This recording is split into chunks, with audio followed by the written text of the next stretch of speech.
Bonjour et bienvenue dans Chine Afrique, votre émission sur Global Africa dédiée au décryptage des relations sino-africaines. Et bonjour à Monsieur Xavier Oregon. Bonjour Jackie. Merci beaucoup d'être venu aujourd'hui sur notre plateau. Vous êtes géographe, maître des conférences à l'Université catholique de Lille.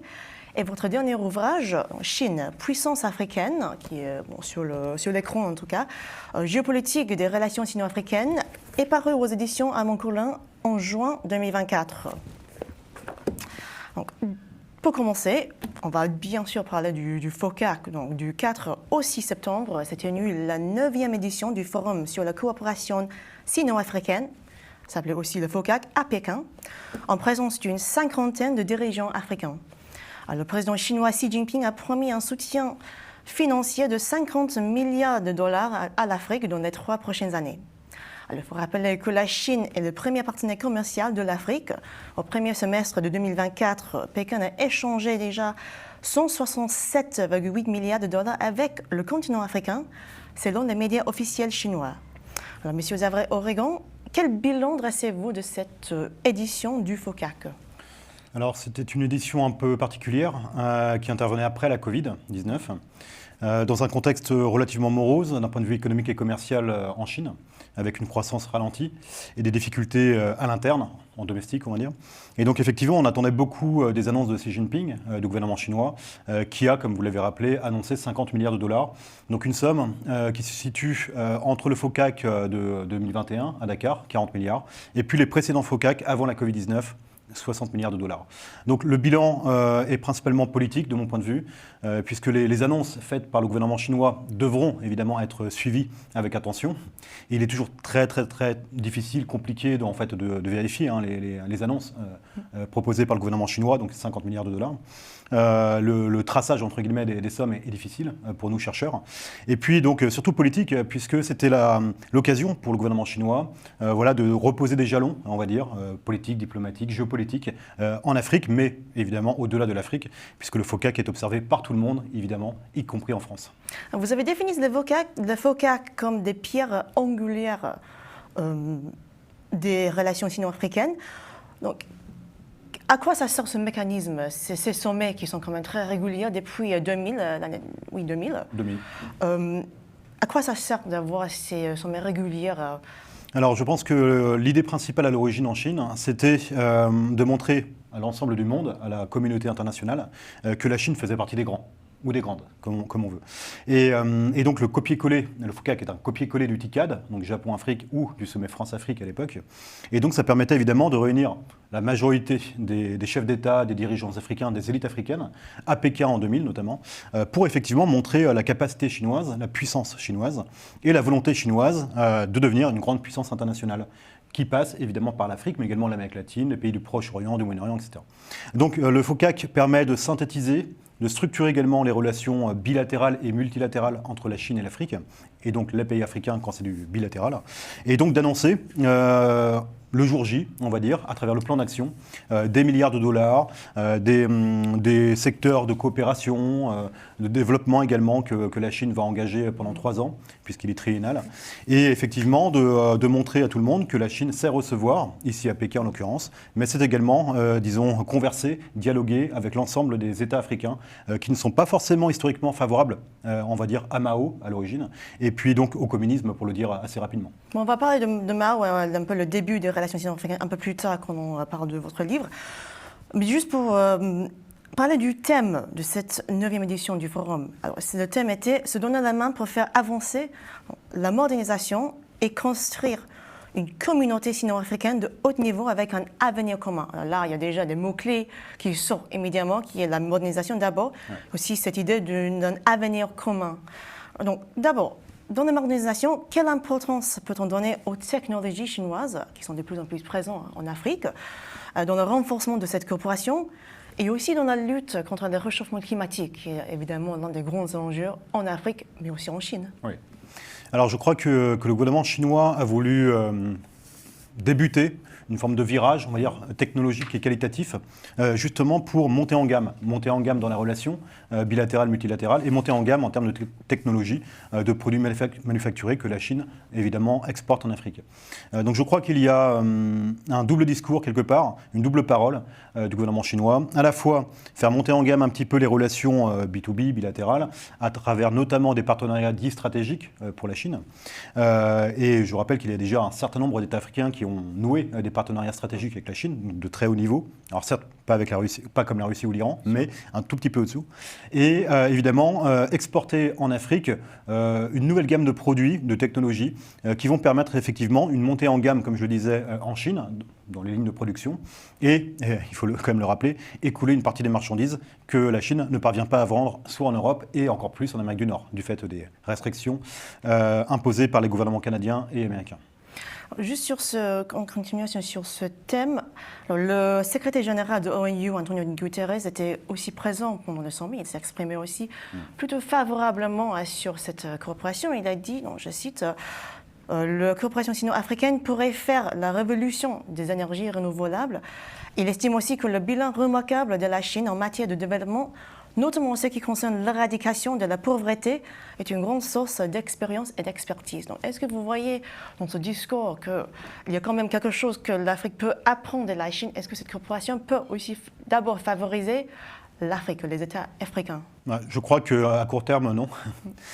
Pour revenir sur Gutiérrez, je crois qu'il a beaucoup à se faire pardonner, que l'ONU a beaucoup à se faire pardonner, et que sa présence était également liée à une forme de récupération politique et en termes de représentation de l'ONU. Après, ce n'est pas fini, mais à la suite des conflits en Europe de l'Est, donc en Ukraine, et puis évidemment au Proche-Orient, entre le Hamas et puis Israël. Mais oui, ce qu'il dit est, disons, il enfonce une porte ouverte. Le continent africain manque de beaucoup d'énergie, a une carence énergétique, tout le monde le sait. Le continent africain n'a pas les moyens à court terme de se doter de centrales nucléaires, en tout cas massivement. Donc, évidemment, les énergies dites vertes, qui ne sont pas toujours très vertes d'ailleurs, peuvent être une forme de compensation, on va dire, énergétique. Mais dans tous les cas, ça ne suffira pas à combler le déficit énergétique en Afrique, ça c'est clair. Donc voilà, en quelques mots, ma réponse. Le Forêt 2024 démarrait comme dans un contexte géopolitique tendu, dont vous avez déjà évoqué un peu, là, entre les questions de Taïwan, la rivalité croissante de la Chine avec la Chine et les États-Unis, les affrontements de Florey et Moucheté dans la mer de Chine méridionale, et bien sûr le positionnement de Pékin sur la guerre en Ukraine.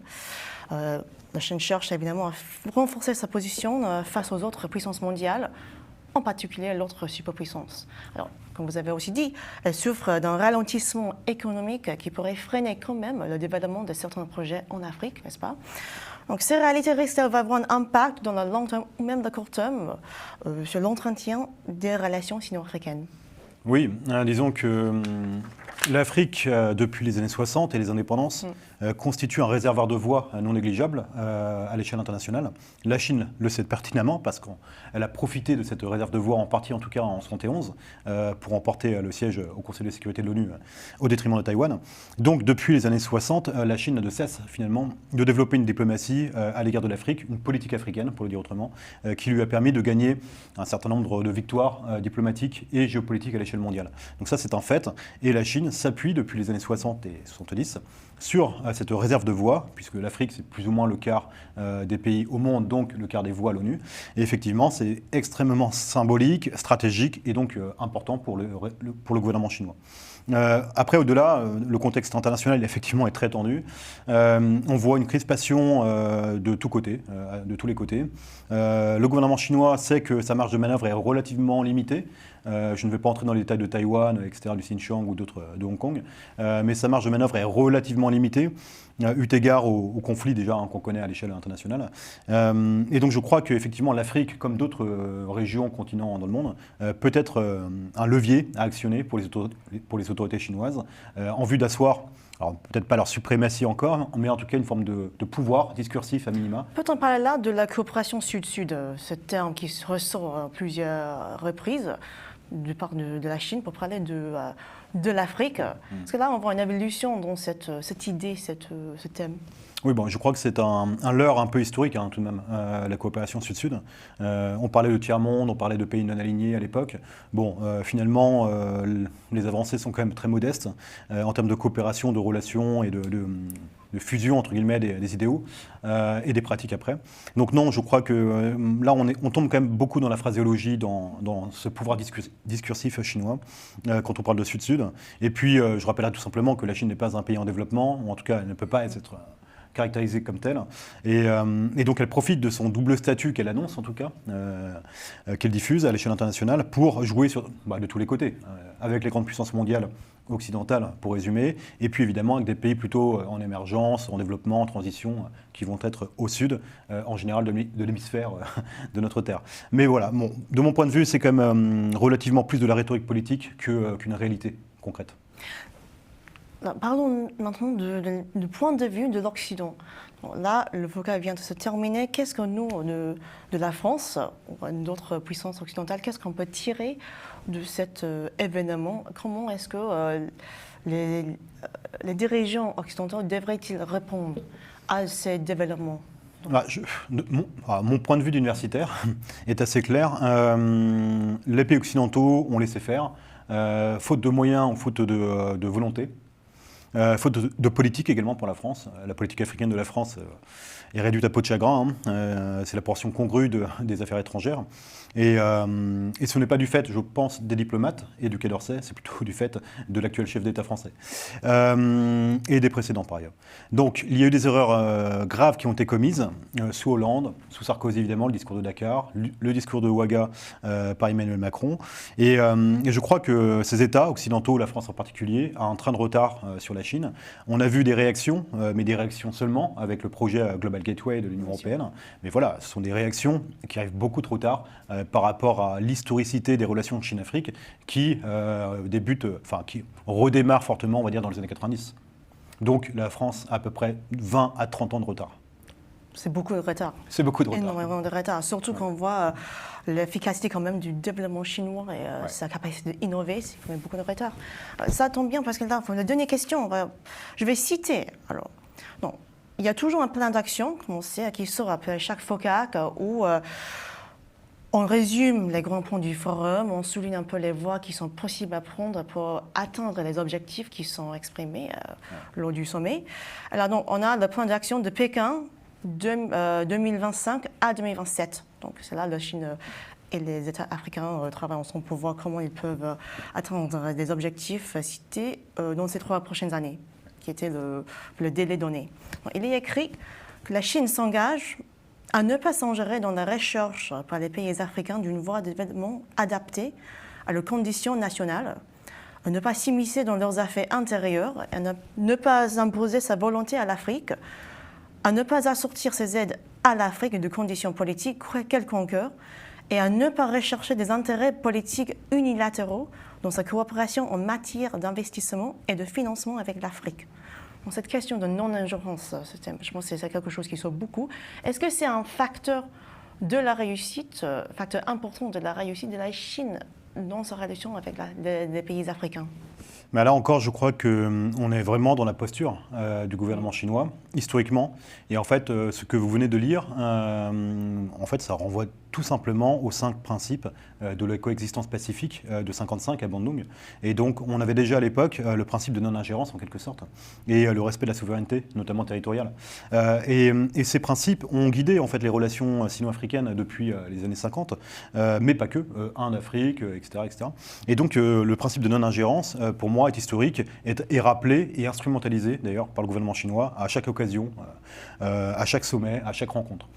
Malheureusement, dans les faits, on voit bien que la Chine s'ingère, parce qu'elle est obligée de le faire, pour défendre ses intérêts, humains parfois, donc ses ressortissants, en Libye par exemple, mais également intérêts économiques ou énergétiques, qui d'ailleurs sont assimilables, notamment au Soudan du Sud.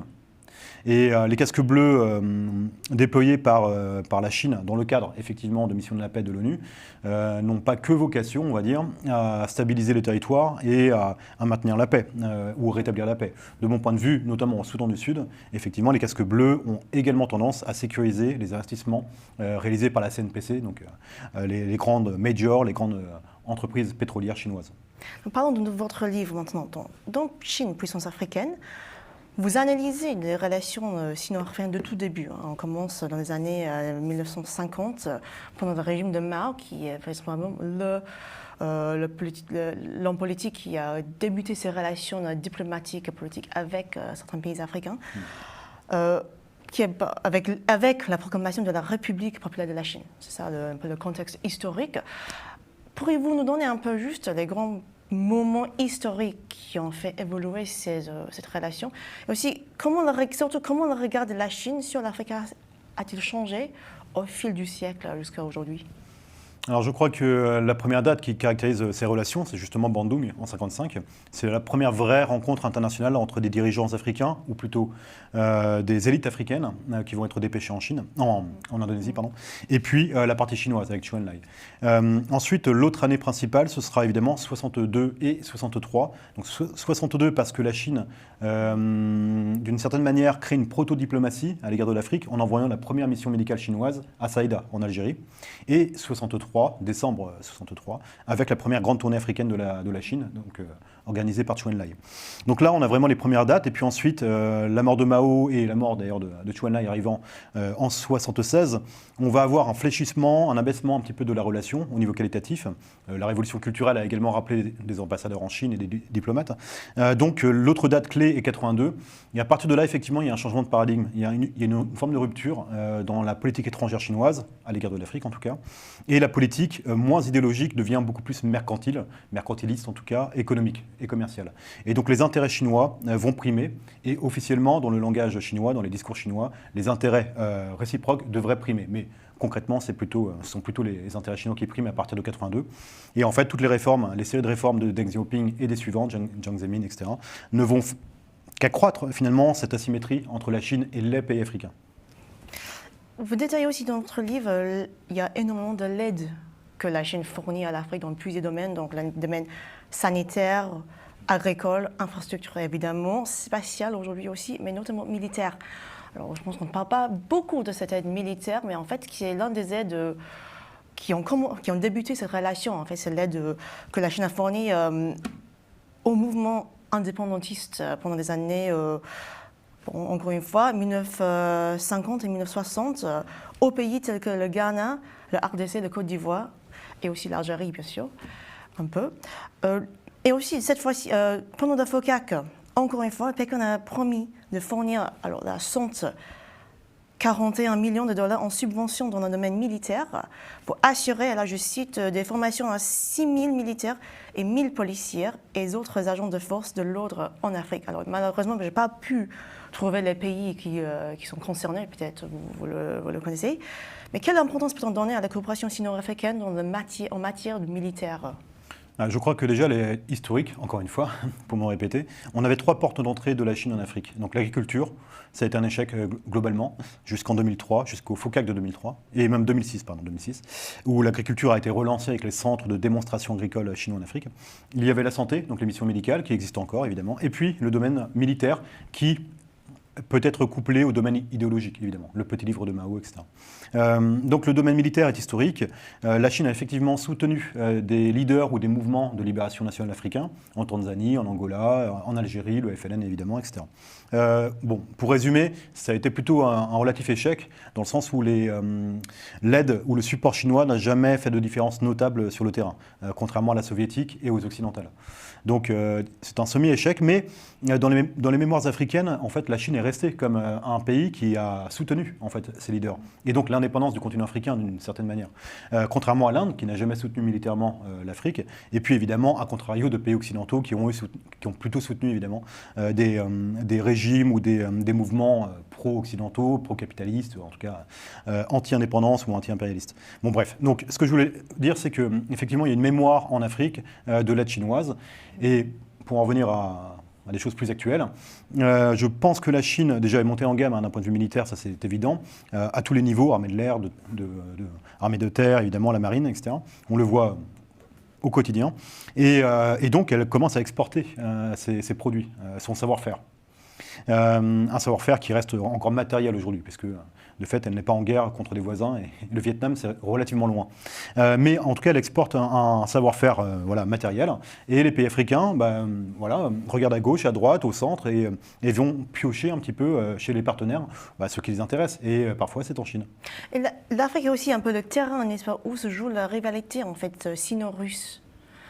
Est-ce que ça joue aussi dans ce domaine-là? Parce que quand on évoque les militaires, on pense forcément parfois à Wagner ou à ces groupes privés. Ouais. Est-ce qu'il y a aussi une rivalité là-dessus ou c'est plus étendu? Alors, officiellement, il n'y a pas de rivalité, mais officieusement, on peut le penser. Oui.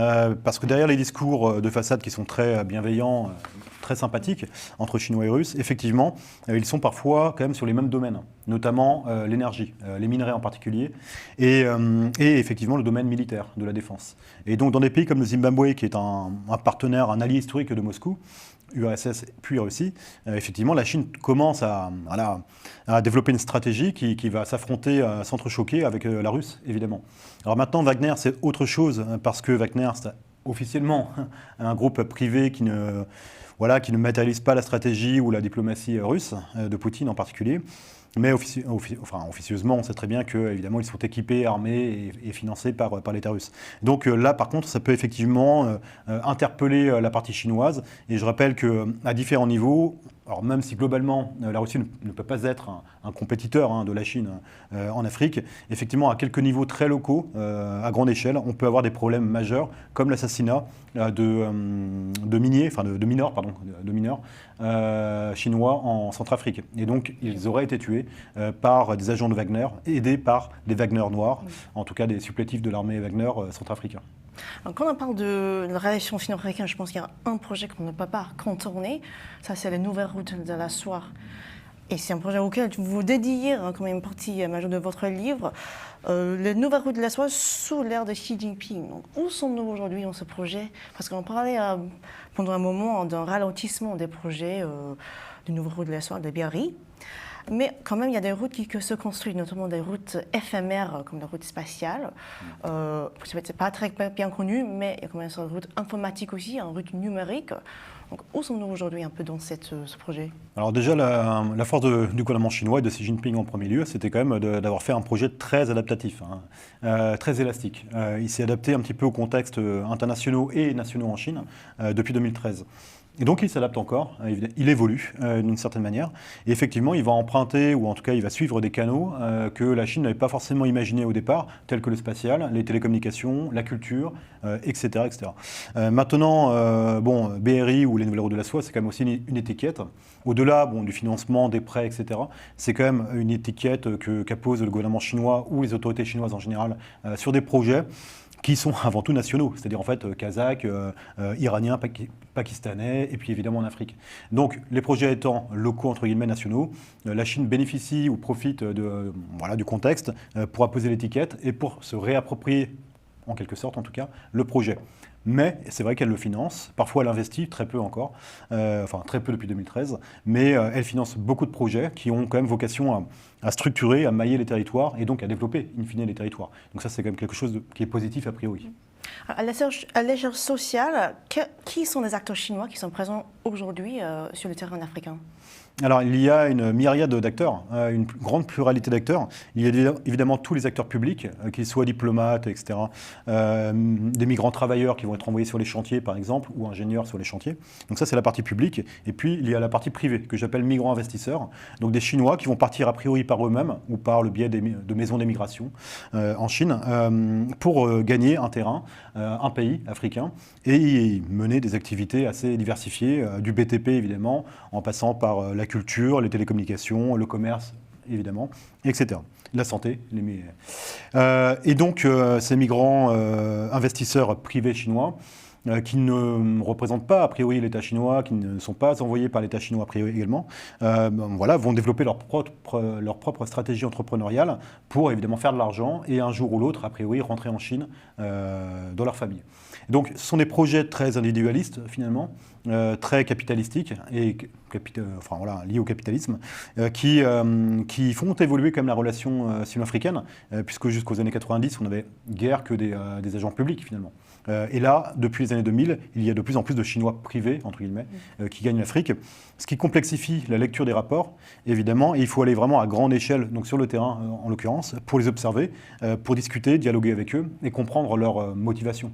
Et le problème qu'ils peuvent poser en partie à l'État chinois, notamment à l'ambassade chinoise du pays en question, ce sont leurs activités qui flirtent parfois avec le légal, donc la prostitution, le trafic de drogue, des casinos plus ou moins déclarés, etc. Et une dernière question, comment voient les citoyens africains de cette coopération? Non seulement les jeunes. Pardon? Comment voient les citoyens africains cette coopération? C'est quoi leur avis sur la coopération sino-africaine et notamment les jeunes? Alors, d'une manière très générale, si on en croit les sondages réalisés en général par des instituts états-uniens, la Chine est bien vue. Elle est vue avec bienveillance parce qu'elle participe, comme d'autres, mais elle participe au développement économique et social de l'Afrique. Je mets des guillemets parce que le développement, c'est un mot un peu fourre-tout quand même. Maintenant, localement, les gens, en général, les populations africaines sont partagées. Elles vont plutôt voir d'une manière positive les coopérants, les diplomates, donc ceux qui vont effectivement contribuer au développement économique de leur pays. Mais par contre, les migrants privés seront moins bien vus parce que ils ramènent avec eux des marchandises de piètre qualité. Alors certes, ils ne sont pas chers, ils sont accessibles, mais la qualité est mauvaise. Et puis, voire dangereuse parfois, les pneus de voiture, il y a eu des faits divers, on va dire.